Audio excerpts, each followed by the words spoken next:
saya Widi Dwinanda dapat ketemu sama perempuan muda yang sangat menginspirasi dan juga berprestasi. Halo Mbak Angki, apa kabar? Alhamdulillah baik juga. Apa kabar juga? Alhamdulillah baik juga. Terima kasih banyak ya sudah menjadi narasumber video kolaborasi Gen Indonesia, BPIP dan juga Mimbar Sopan pada hari ini. Aduh seneng banget. Terima kasih kembali. Iya, Bang Yudhistia ini staf khusus Presiden Joko Widodo. Masih muda, tapi posisinya udah luar biasa. Ditambah lagi prestasinya nggak main-main nih, bahkan di tahun 2019 mendapatkan penghargaan Ikon Prestasi Pancasila. Betul sekali. Ini pas banget nih Pancasila, ngomongin generasi muda dengan Pancasila. Tapi sebelumnya mau tahu dong makna penghargaan yang sudah didapatkan nih Ikon Prestasi Pancasila buat seorang Mbak Angki itu seperti apa? Oke, pertama saya mengucapkan terima kasih banyak banget pada BPIP yang telah mempercayakan Ikon Prestasi Pancasila. Jadi kayak sebagai suatu kebanggaan banget tuh dalam arti sebagai warga negara ini bisa turut berkontribusi itu. Jadi pada waktu itu kategorinya itu adalah social entrepreneur, ya kan. Dan itu sebelum jadi staf khusus presiden waktu itu. Jadi di mana menjadi social entrepreneur, menjalankan social enterprise untuk mengempower people with disability gitu. Jadi saya senang banget pada waktu itu ketemu dengan tokoh-tokoh yang turut berkontribusi dengan perjuangan-perjuangannya yang banyak cerita kayak gitu. Jadi ternyata perjuangan kita tuh nggak sendiri. Kayak masing-masing pejuang ikon-ikon itu tuh punya cerita sendiri. Tantangannya juga ada, suka-dukanya juga ada. Jadi penuh semangat juga kitanya ya. Apalagi 74 pada waktu itu kan banyak banget dijadiin satu pada waktu itu. Jadi pun kita juga nginep pada waktu itu kita ngobrol bareng tuh kayak seru banget. Karena memang sih sebegitu cintanya kita dengan Indonesia, tapi kita nggak pernah lelah untuk berkontribusi. Begitu cintanya sama negara Indonesia, ini kan kaitannya dengan nasionalisme, ya. Untuk arti nasionalisme bagi Mbak Angki seperti apa? Nasionalisme itu cinta tanah air dengan berjuang. Berjuang dalam bentuk apa?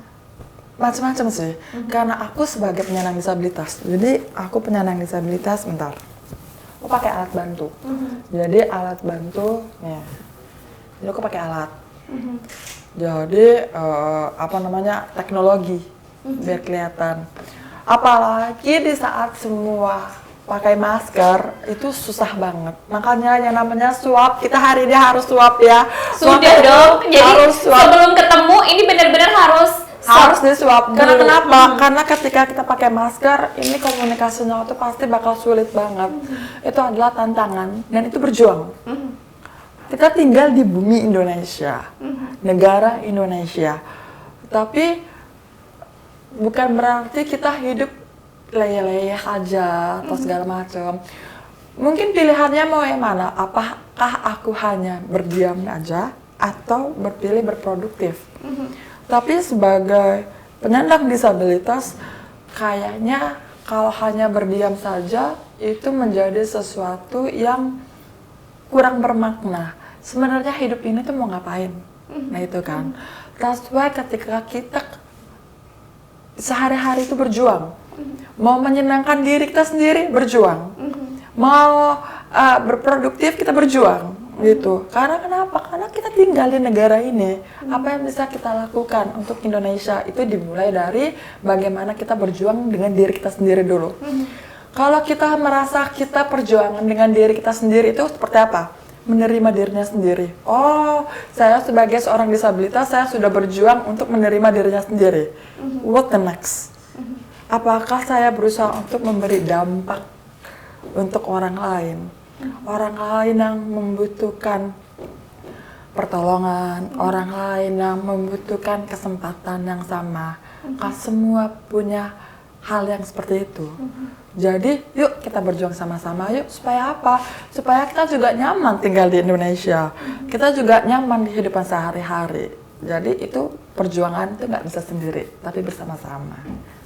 Oke, jadi benar-benar dimulai dari diri sendiri dulu ya. Sebelum kita berkaitan dengan orang lain, otomatis Betul. kita harus di dalam diri sendiri dulu paham kita ini siapa, apa yang menjadi kelebihan dan kekurangan kita. Dari situlah kita bergerak dan akhirnya Mbak Angki bergerak untuk menginspirasi tentunya orang-orang yang juga mungkin merasa punya banyak keterbatasan. Betul. Dan tidak bisa berkarya. Dan inilah diciptakan yang namanya kesetaraan di situ kan. Benar. Menciptakan kesetaraan sulit nggak sih? Sulit. Awalnya perjuangannya bagaimana? Sulit banget. Makanya aku bilang, sebelum kita berjuang di luar, kita berjuang dulu dengan diri sendiri. Kita itu siapa sih diri kita? Kenapa kita ada di dunia ini? Dampak apa yang ingin kita kasih? Kalau kita udah selesai dengan diri kita sendiri, barulah kita bisa melakukan berjalan. jalan untuk di luar gitu. Karena kita sudah cukup nyaman sama diri kita sendiri. Kita nggak berantem dengan diri kita sendiri. Kadang-kadang kan logika dan perasaan tuh berantem. Betul. Iya kan? Gimana caranya logika sama perasaan ini udah akur dulu tuh. Selaras dulu nih. Selaras. Satu visi misi baru bisa Benar. jalan bareng-bareng gitu. Benar. Kenapa? Ketika kita di luar rumah, kicauan orang-orang itu kan banyak, Mbak. Iya kan?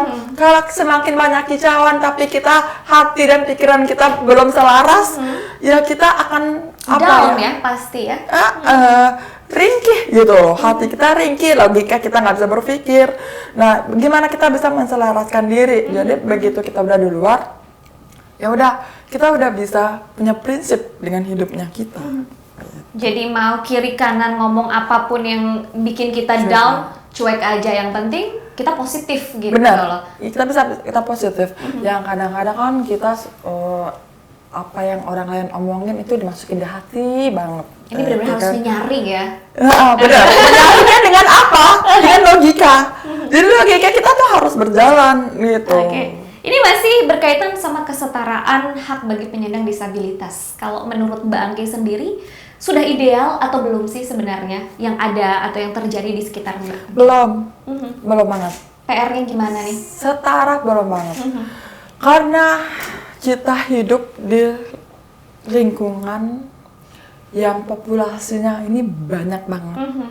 Yang cara berpikir berbeda, cara bertindak berbeda. Itu aja udah berbeda. Bagaimana yang berbeda dengan fisiknya? Fisiknya berbeda, cara berpikirnya juga berbeda. Tapi untuk menggapai kesetaraan dalam hal apa sih? Dalam hal kita mendapatkan haknya kita masing-masing. Pendidikan, kehidupan kita sehari-hari, bagaimana kita bisa berdemokrasi untuk mengungkapkan. Nah, itu kan setara. Banyak orang yang menganggap berkebutuhan khusus artinya nggak perlu dianggap. Karena bagaimana bisa berpikir, apakah sama berpikirnya? Gitu kan. Hal itu yang sulit karena perspektif orang itu beda. Menganggap bahwa berkebutuhan khusus itu kan bisa apa-apa. Itu kan. Itu kembali lagi bagaimana keluarga bisa membentuk, it's okay not to be okay. Nggak apa-apa kamu terbatas, tapi kamu sama dengan orang lain. Jangan menganggap kita berbeda. Kita memang berbeda, tapi bukan berarti kita berbeda dalam segala hal. Kita memiliki kesetaraan yang sama. Bagaimana kita bisa berpikir, bagaimana kita bisa berteman, bagaimana kita bisa banyak hal. Bersosialisasi gitu. Itu adalah kesetaraan yang paling sederhana, tapi sangat sulit didapatkan. Gitu. Jadi inilah perjuangan karena setiap generasi itu punya cara yang berbeda. Dari baby boomers, dari milenial, generasi Z, itu punya cara yang berbeda untuk bersosialisasi kesetaraan. Disabilitas, non-disabilitas itu sebenarnya sama sebagai manusia. Ada contoh-contoh nggak sih peran yang bisa kita lakukan, terutama yang memang bukan penyandang disabilitas, untuk bisa berteman, untuk bisa berkolaborasi dalam karya terutama ya? Karena memang mungkin masih banyak juga yang agak ragu untuk mendekatkan diri. Aduh, aku takut salah bersikap, aku harus seperti apa ya menghadapi teman-teman yang penyandang disabilitas seperti itu, Mbak Angki? Sebenarnya sederhananya sama seperti bagaimana kita berteman dengan teman kita yang lain. Nggak beda sama Nggak sekali ya? beda sama sekali. Nggak usah berpikir, aduh susah atau nggak ada yang rumit kok, semuanya Ya, sama. nggak usah rumit gitu. Kadang memang teman-teman tunanetra, teman-teman tunarungu, tuli, teman-teman yang fisik, teman-teman yang intelektual, mental. Kalau kita berteman diperhatikan begini tuh, ini udah happy banget gitu, bahwa kita tuh sama-sama tanpa harus pandangan mata tuh bisa kelihatan, Mbak. Ya kan, kita pandangan mata tuh bisa kelihatan. Ya udah, aspirasi yang kita biasa aja gitu.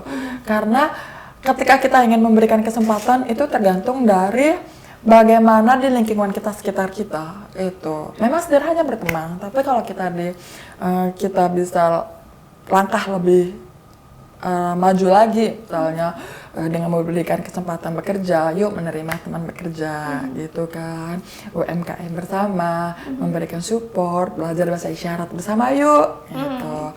Atau Sekarang udah banyak banget, bahkan berkesenian aja nyanyi udah ada bahasa isyaratnya, itu keren banget sih. benar. Bangki, itu berarti salah satu langkah yang positif juga dari teman-teman ya untuk membangkitkan apa ya, kesetaraan sebenarnya sama-sama. Nah ini juga dikaitkan dengan posisinya Mbak Angki sekarang sebagai staf khusus presiden ya. Ini kan berarti benar-benar di lingkungan RI 1 yang juga memiliki pengaruh nih di sini untuk memberikan kayak saran-saran untuk kebijakan seperti itu. Nah, tentunya ada program-program dan juga strategi-strategi yang dikeluarkan oleh Mbak Angki nih untuk membawa perubahan yang lebih positif. Target-target apa sih yang belum tercapai, atau mungkin program-program yang sudah tercapai yang sedang berjalan itu seperti apa? Oke. Saya bersyukur ketika diberikan amanah oleh Bapak Presiden menjadi staf khusus Presiden itu. Dari awal sampai sekarang nggak berubah. Bagaimana bisa membentuk Indonesia yang inklusif. Ini kan butuh gerakan, itu gerakan. Kita dimulai dari bawah, itu susah banget. Sebagai warga yang berusaha untuk membentuk gerakan inklusif itu susah banget, karena ya itu tadi perspektif orang populasinya banyak gitu. Ketika Bapak Presiden memberikan kepercayaan, percaya banget, dan itu yang saya pegang gitu.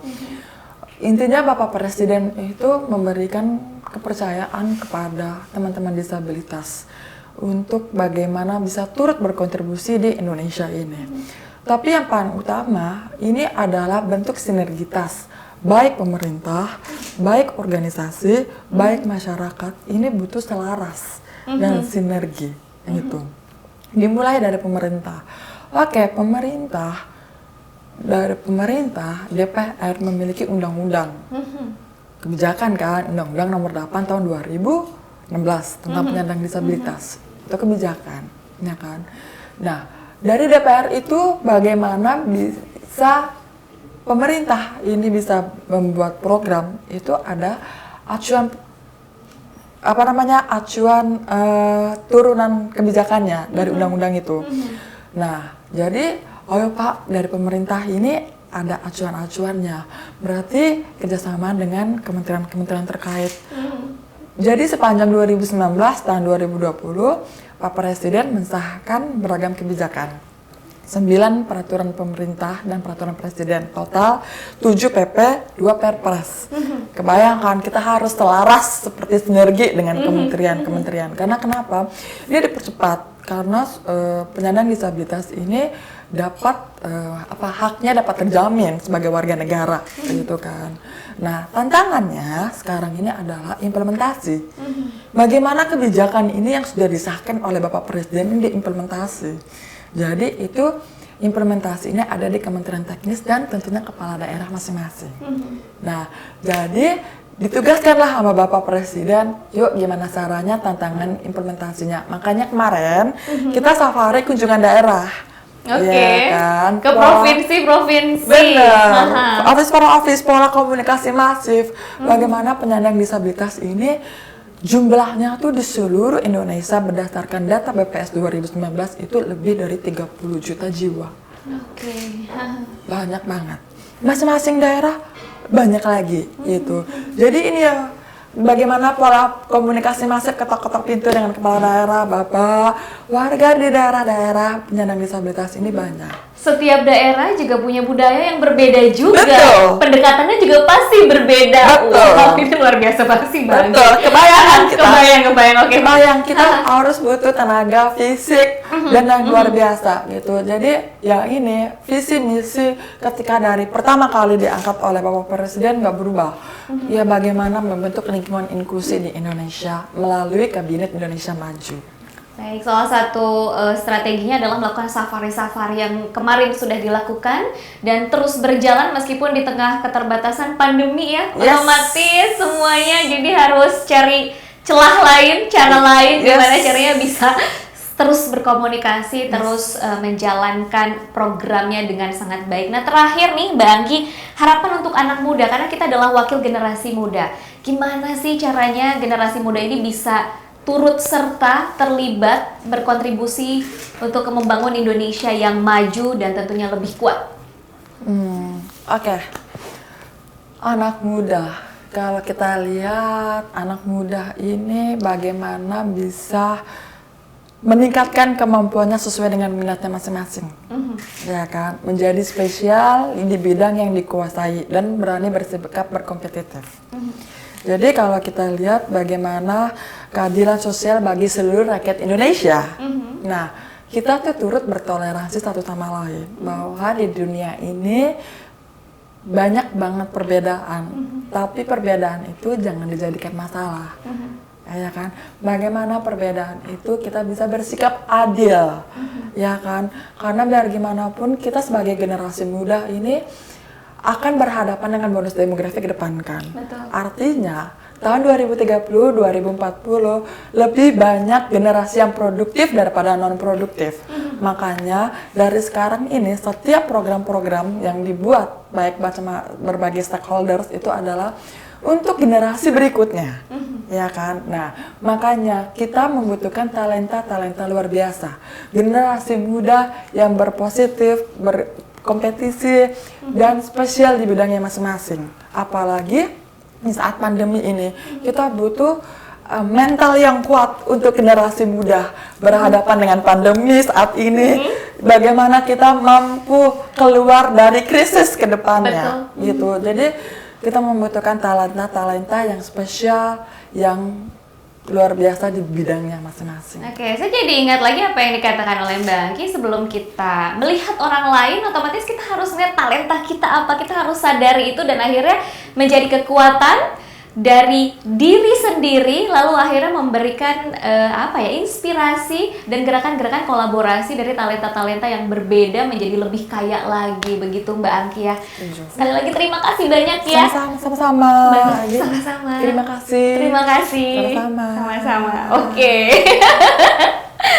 Tapi sebelum kita pamit undur diri, kita sebutkan dulu salam Pancasila bersama-sama ya. Salam Pancasila. Salam Pancasila. 1, 2, 3. Salam Pancasila. Terima kasih banyak. Sampai jumpa lagi. Thank you.